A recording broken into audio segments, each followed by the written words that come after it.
대한민국 방산이 우리의 주력 산업이 되어가고 있습니다. 세계 각국의 무기 수입이 늘어가는 가운데 가장 한국적인 무기가 세계 무대에서 통하는 것입니다. 가령 대한민국의 K9, K2에 적용된 기술은 미국과 독일의 지상전 전력을 누르고 전 세계 방산 시장을 선점하고 있으며 심지어 전술에 있어서는 아예 전술 체계의 패러다임을 바꿔버렸습니다. 자주포와 전차에서 가장 중요한 덕목은 화력 이외에도 기동력을 들 수 있는데요. 특히 이러한 주요 전력이 전장의 최전선을 자유롭게 누비려면 우수한 험지 주파 능력이 필수적이라 할 수가 있습니다. 여기에 빠른 납기와 가성비까지 대한민국 방산이 세계 시장을 석권한 이유라 할 수가 있는데요. 그래서 준비했습니다. 오늘은 전 세계를 홀려버린 한국 방산 기술력에 대해서 자세히 알아보겠습니다.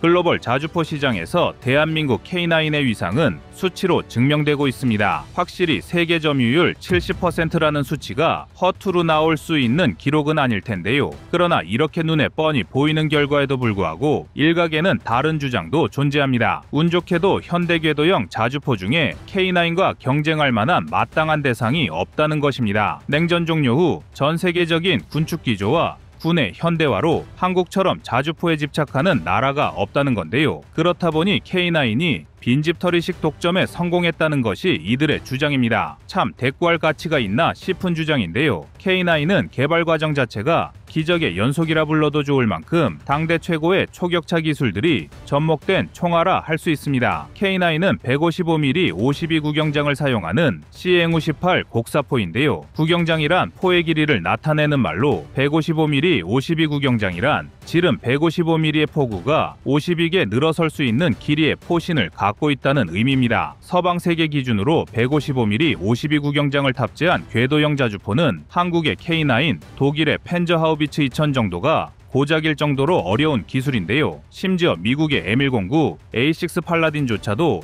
155mm 39 구경장에 불과합니다. K9에 비하면 포신이 2m 이상 짧은 건데요. 포신의 길이가 길수록, 즉 구경장이 클수록 자주포의 사거리는 비약적으로 증가합니다. 포 내부에서 장약이 연소하면서 발생하는 폭발 에너지를 더 오래 받을 수 있기 때문인데요. 일례로 팔라딘의 사거리는 30km에 불과하지만 K9의 사거리는 무려 40km에 달합니다.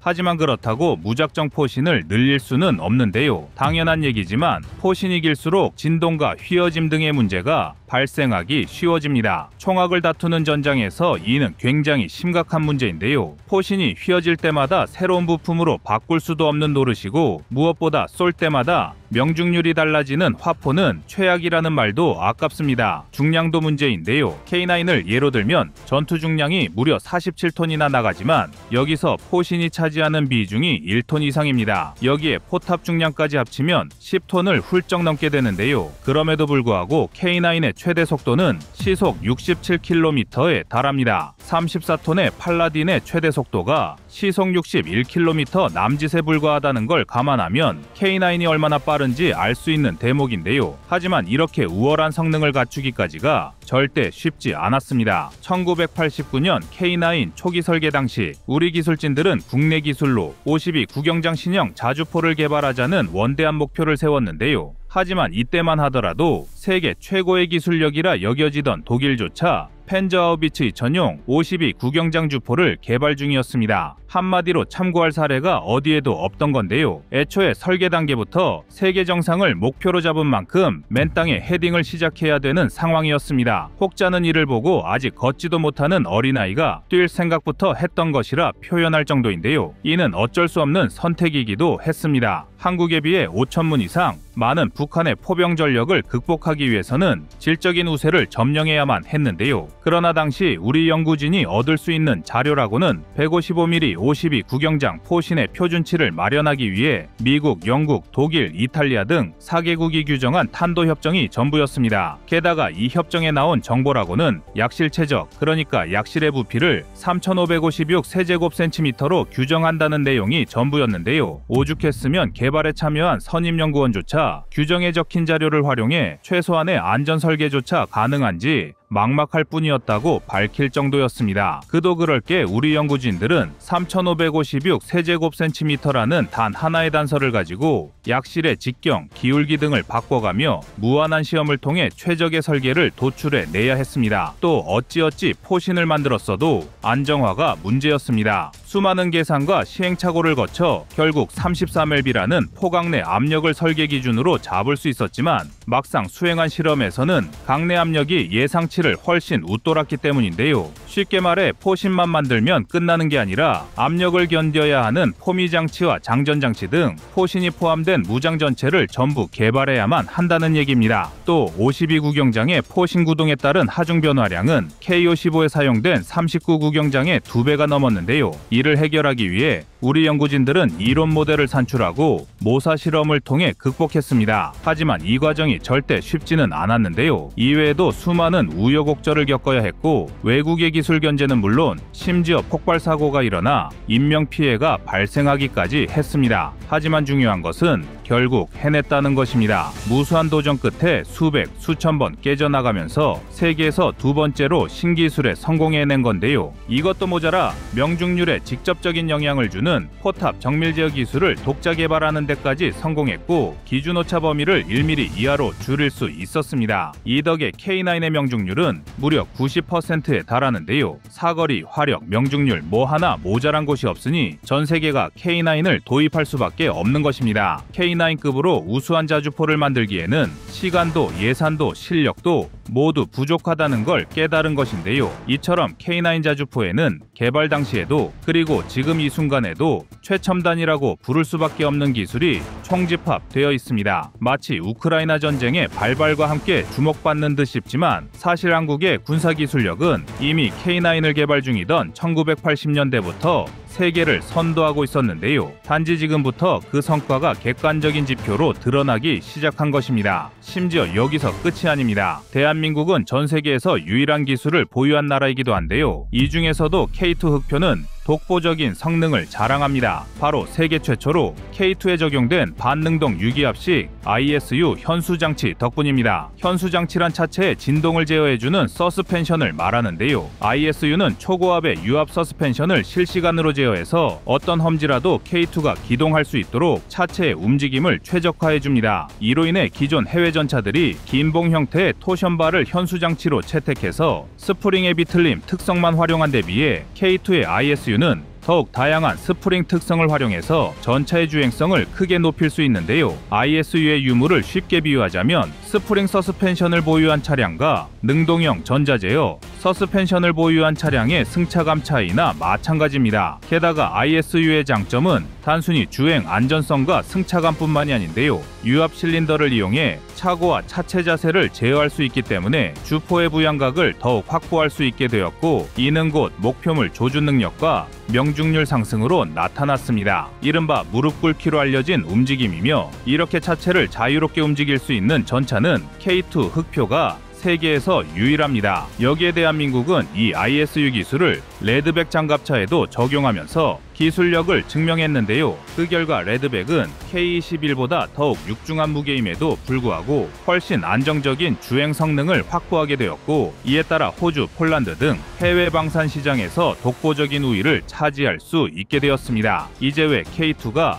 독일의 레어파르트 2, 미국의 M1 에이브람스를 꺾고 전 세계 방산 시장의 차세대 주력 전차로 급부상하고 있는지 이해가 되는데요. 이처럼 대한민국의 무기 체계는 이미 세계 최초라는 타이틀이 익숙해질 정도로 우수한 기술력이 접목되어 있는데요. 심지어는 여기서 한 발 더 나아가 아예 전술 체계의 고정관념을 송두리째 박살내 버렸습니다. 바로 포병 전술의 혁신을 일으킨 K10 탄약 보급 장갑차입니다. 탄약 보급 장갑차는 애초 미국이 자동화 탄약 보급 장갑차에 대한 필요성을 느끼고 개발을 시도했지만 한번 포기했던 체계인데요. 그런데 대한민국이 세계 최초로 실전에 적용 가능한 K10을 개발하는 데 성공하면서 오히려 미국으로 체계 역수출이 이루어졌습니다. 최대 104발의 탄약과 504개의 장약 추진체를 적재할 수 있는 K10은 운용병의 안정성과 피탄 노출 방지 그리고 임무 지속성과 궤도 장갑차의 험지 주파 능력을 모두 갖추고 있는데요. 미국은 이를 보고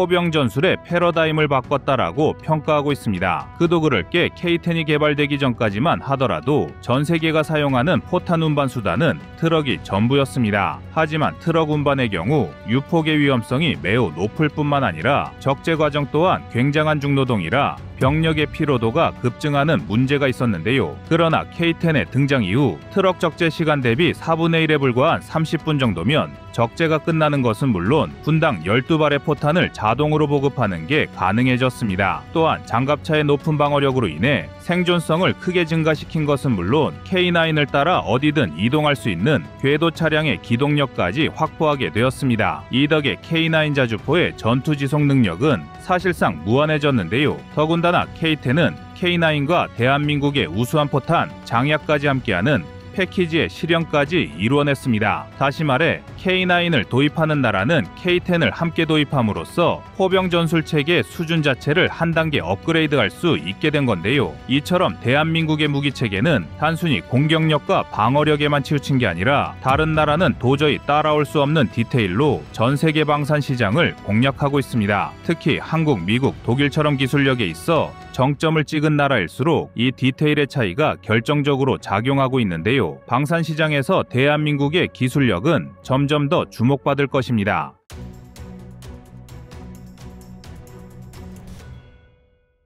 다음은 25년 4월 6일 일본 불량 자주포 영상입니다. 현재 일본이 주력으로 운용하는 자주포는 차체에 따라 크게 궤도형 차체를 사용하는 99식 자주포와 차륜형 차체를 사용하는 19식 자주포 두 가지 기종을 보유하고 있습니다. 일본은 펜저 하우비츠 2000을 뛰어넘는 궤도형 자주포를 만들겠다는 포부를 드러내며 1990년대 말부터 99식 자주포를 전력화하기 시작했으며 19식 자주포는 일본의 지형적 특성을 고려하여 수송기를 활용한 신속 전개를 목적으로 2013년부터 2018년까지 개발을 진행한 자주포인데요. 공교롭게도 한국은 1990년대 말부터 K9 자주포를 전력화하기 시작했으며 2018년부터는 K9A1이 실전 배치되기 시작했습니다. 즉, 한국과 일본은 항상 같은 시기에 자국의 포병 전력을 강화하기 위한 신형 자주포를 전력화했다는 뜻이며 양측의 자주포는 필연적으로 비교되지 않을 수 없습니다. 게다가 한국과 일본은 국제방산 시장에서 앞으로는 더욱 거센 경쟁을 펼쳐야 합니다. 한국은 아시아권 국가임에도 불구하고 K9 자주포를 비롯하여 K2 전차, 천무 등 다량의 무기를 통해 미국, 유럽이 독점하고 있던 방산 시장을 흔들고 있습니다. 그리고 일본은 이러한 한국의 행보에 자극받아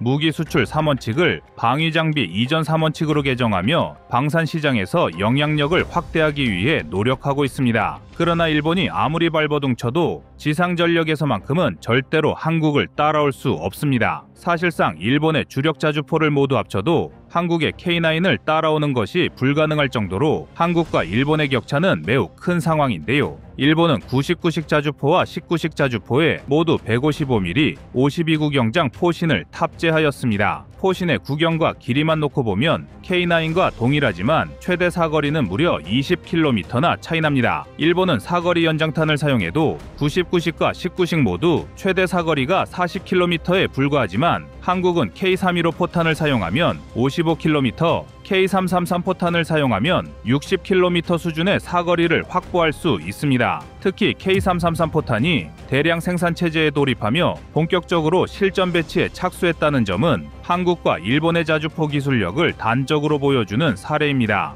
한국이 일본과 동일한 구경장의 포신을 사용하고도 더 우수한 자주포 사거리를 보유하고 있다는 것은 장약과 포탄 제조 기술이 뛰어나고 고온, 고압의 장약을 버텨낼 수 있는 포신의 내구성이 우수하다는 방증인데요. 자주포의 사거리가 더 길다는 건 전략적 관점에서 포병 부대의 천적이라 할 수 있는 대포병 레이더의 추적, 감시를 벗어날 수 있는 중요한 요소입니다. 전 세계적으로 가장 유명한 대포병 레이더인 아서K를 비롯하여 대부분의 대포병 레이더는 최대 탐지거리가 약 60km 수준입니다. 이는 다시 말해 최대 사거리가 40km 수준에 불과한 일본제 자주포는 어느 위치에서 포탄 사격을 실시하더라도 적의 레이더에 발각될 위험이 매우 높다는 것을 의미하며 반대로 최대 사거리가 대포병 레이더의 최대 감시 범위와 거의 일치하는 한국의 K9은 상대적으로 대포병 레이더의 감시 위험을 최소화한 상태에서 화력 지원 임무를 수행할 수 있습니다. 또한 자주포가 사격 임무를 마친 후 다음 진지로 신속하게 변환하는 슈덴스쿠 작전에서도 일본의 99식과 19식은 K9의 상대가 되지 못합니다. 일본이 발표한 성능 재원에 따르면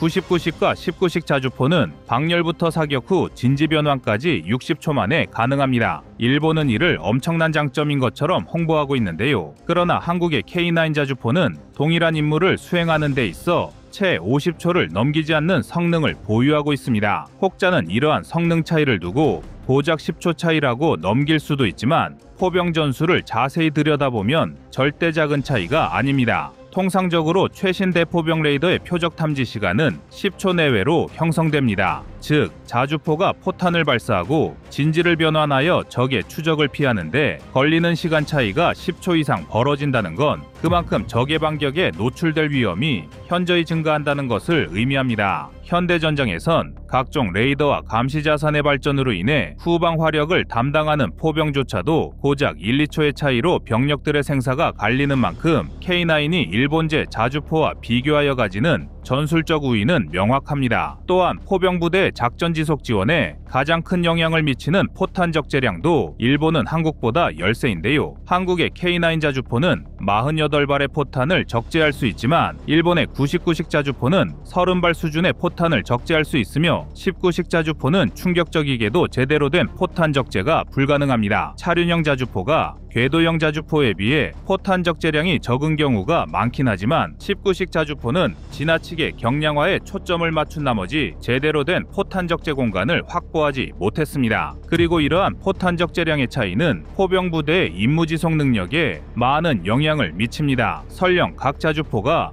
동일한 발사 속도를 보유했다고 하더라도 한 번에 적재할 수 있는 포탄의 양이 적다는 것은 그만큼 포탄의 재보급에 많은 시간을 할애해야 한다는 것을 의미하며 이는 지속적인 화력 지원을 방해하는 치명적인 단점이 됩니다. 또한 포탄을 재보급하는 상황은 포병부대가 적의 공격에 가장 취약한 시점이기 때문에 포탄 적재량은 자주포의 임무 효율에 있어 간과해서는 안 되는 요소인데요. 그러나 일본제 자주포는 철저하게 일본의 방어 전략에 초점을 맞춘 자주포라는 걸 감안하더라도 포탄 적재량이 지나치게 빈약합니다. 게다가 일본제 자주포는 방호력 측면에서도 심각한 문제를 가지고 있습니다. 99식 자주포와 19식 자주포는 이해하기 어려울 정도로 빈약한 방호력을 가지고 있는데 궤도형 자주포로 제작된 99식조차도 7.62mm 소총탄을 방어하는 것이 고작입니다. 통상적으로 트럭 차체를 활용하는 차륜형 자주포는 방호력이 약한 경우가 많지만 상대적으로 궤도형 차체 위로 두꺼운 장갑을 붙인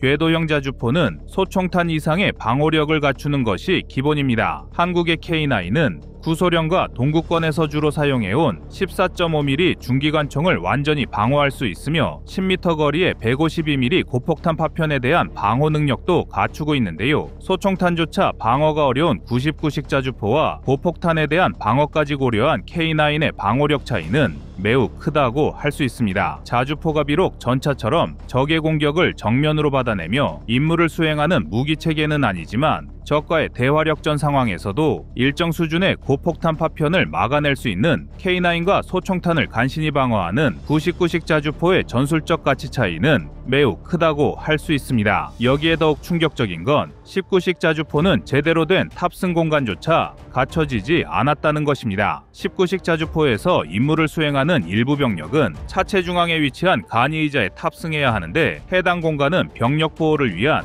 별도의 장갑판도 갖춰지지 않아 천으로 뒤덮인 수준에 불과합니다. 일본은 19식 자주포를 수송기에 적재할 수 있을 정도로 경량화에 집착한 나머지 정작 자주포의 기본을 지키지 못한 것인데요. 이처럼 허술한 방어력은 아주 작은 수류탄 파편만으로도 탑승한 자위대 병력에게 치명상을 입힐 위험이 높습니다. 마지막으로 99식 자주포와 19식 자주포는 부족한 성능에 걸맞지 않은 비싼 가격을 가지고 있다는 것이 결정적인 단점입니다. 비록 성능이 출중하지 않더라도 가격이 저렴하다면 향후 해당 자주포에 관심을 가지는 나라들이 생겼을 수도 있습니다. 무기체계라는 건 우수한 성능 못지않게 효율적인 예산 관리도 중요하기 때문에 가격 경쟁력을 간과할 수는 없는데요. 그러나 일본은 99식과 19식 자주포를 모두 터무니없는 가격으로 생산했습니다. 99식 자주포는 한 문당 가격이 90억 원에 육박하는 수준이며 19식 자주포는 1, 2차 물량의 평균 가격이 한 문당 약 70억 원 수준입니다. 한국이 K9 자주포를 대량으로 전력화하면서 한 문당 약 40억 원의 예산을 사용했다는 것과 비교하면 최소 1.5배에서 2배 이상의 가격을 지불해야만 하는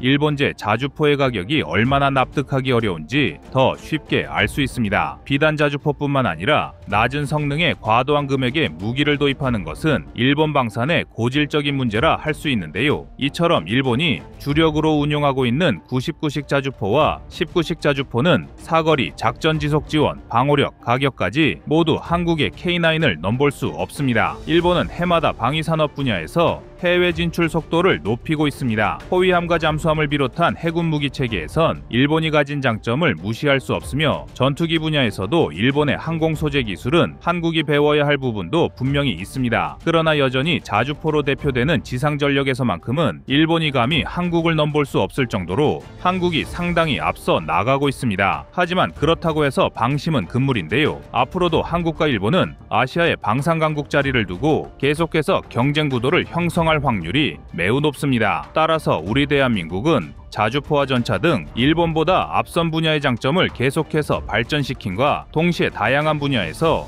일본보다 방산 시장을 확대할 수 있는 장기적인 안목의 노력이 필요할 것입니다. 이상 꺼리튜브의 두 번째 미션이었습니다.